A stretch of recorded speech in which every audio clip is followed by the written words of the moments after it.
Good afternoon, my Real News Midday TV family. Welcome back to the channel for another news update. And in the news this afternoon, family of bartender killed by cop boyfriend's gun, seeking answers.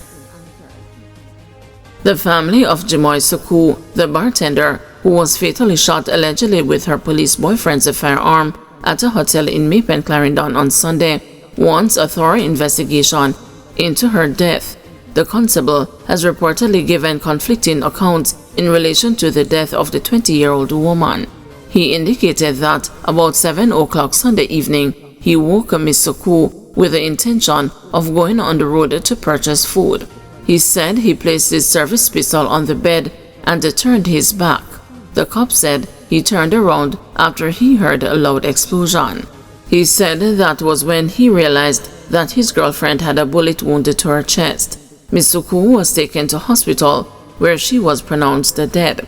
In another account of the incident, the cop said he was about to get something to eat and began removing his service firearm from his leg holster when the weapon slipped from his hand. In an attempt to catch it, the cop said he accidentally caused the gun to go off. Meanwhile, Miss Suku's sister, Rasheen Blake, said that she was at home when she was contacted by a policeman asking if she heard from her sister and saying he would call her back later. Miss Blake said that she later got another call informing her of her sister's death. She said that she had met her sister's boyfriend once via video call, but he was introduced as a friend, so she was unaware they had a romantic relationship. Oh, my sister fi dead. Who would I really kill my sister? I don't know. Were you aware that your sister was in a relationship with her? No, it was one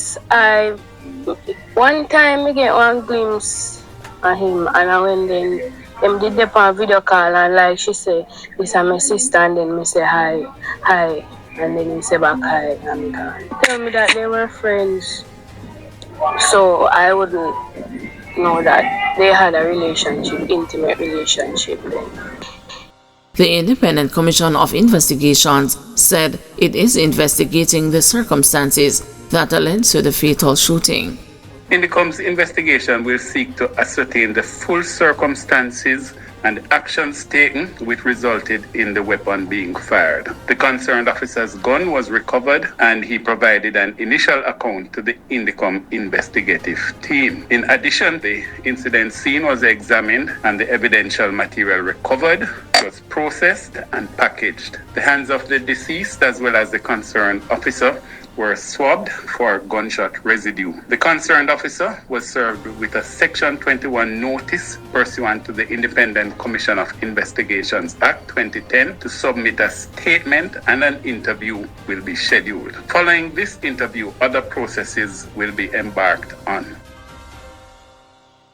Woman arrested for alleged assault of cop at the St. Anne's Bay station. A woman is in custody and expected to be charged with assault following an altercation with a policeman in the guard room of the St. Anne's Bay police station on Sunday. The woman and the police officer were treated at hospital for injuries sustained during the incident. It is reported that about 10 a.m., a man was being arrested at the station when his sister arrived and inquired about him. She became enraged and used indecent language towards the policeman after she was informed that her brother was in custody. The woman was told to desist, but she continued. The policeman attempted to arrest her, but was allegedly struck on the left side of the forehead and in the face with the woman's cellular phone, resulting in bruises and swelling. She was subdued by other police officers. The injured cop and the woman, who complained of pain in her hand, were taken to hospital where they were treated and released. The woman was then taken into custody. Mother of 3 children who died in St. Anne House fire under investigation. The news has been informed that the mother of the 3 children who perished in a fire in Cottage District, St. Anne on Sunday is being investigated by the police. A senior investigator told the news that the cops will be seeking guidance from the Director of Public Prosecutions on whether she should be charged for negligence. He said the 24-year-old woman has been questioned about her whereabouts at the time of the fire. It was revealed that she was reportedly sleeping in another section of the community at the time of the blaze. 7-year-old Tashwana Mattis, a grade 2 student, and the 2 of her siblings, 4-year-old Tashwani and the 2-year-old Tavarno, perished in the pre-dawn blaze, which occurred sometime after 2 a.m. Their grandmother and a 5-year-old sibling managed to escape. PNP names retired SSP Steve McGregor as its candidate in Kingston Central. The People's National Party on Monday announced that retired Senior Superintendent of Police Steve McGregor will be the party's standard bearer in the Kingston Central constituency in the next general election. The party says Mr. McGregor will be presented to the constituents on Wednesday. There has been controversy around the selection exercise after the previous caretaker candidate, Lawrence Rowe, claimed he was forced out by the party. Mr. Rowe suggested in a Facebook post that he was forced out of the position amid a breakdown in negotiations with the party's hierarchy.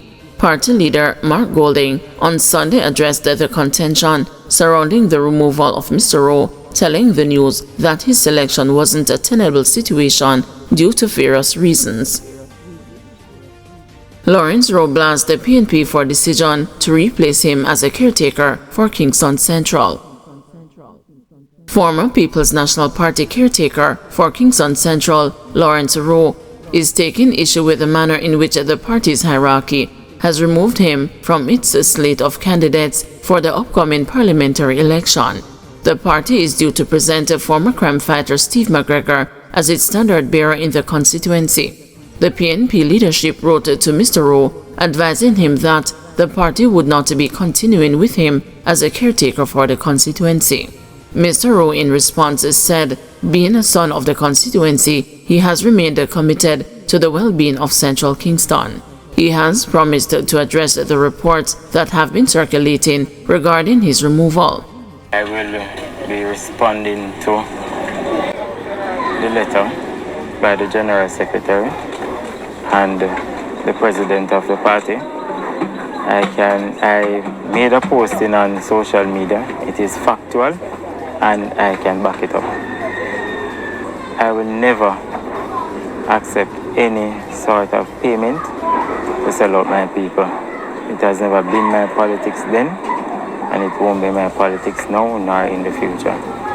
People have supported me genuinely. It has been more than 2 decades.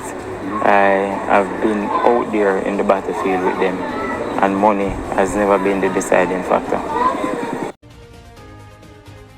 OUR reveals systematic gaps in customer service delivery by utility companies. The Office of Utilities Regulation has highlighted systematic gaps in customer service delivery by utility providers. The OUR says customers are having to deal with long wait times, poor communication, and poor physical facilities. The findings are outlined in the OUR's latest annual mystery shopping research conducted late last year. The OUR says common issues observed include inadequate customer service engagement, inconsistencies in communication, and poor physical and digital infrastructure. The report indicated that while some agents demonstrated professionalism and knowledge, customer experience was undermined by inefficiencies, lack of accessibility, unclear processes, and poor responsiveness. The utility regulator says the research enables it to assess the quality of customer service offered by the regulated utility providers across the various channels, inform its engagement, and guide its regulatory interventions. The 2024 findings revealed an average score of 66%, up from the 54% performance level of 2023 across in-store, call centers, websites, social media, and the mobile app. The best performing providers were Flow and the GPS at 70%. The OUR says utility providers could benefit from adopting standardized practices where feasible, enhancing physical and digital infrastructure, and focusing on customer-centric engagement to transform customer experiences. The data collection for this mystery shopping exercise started August last year and ended in October. Guys, thank you for watching. See you this evening at 6 p.m. for another news update.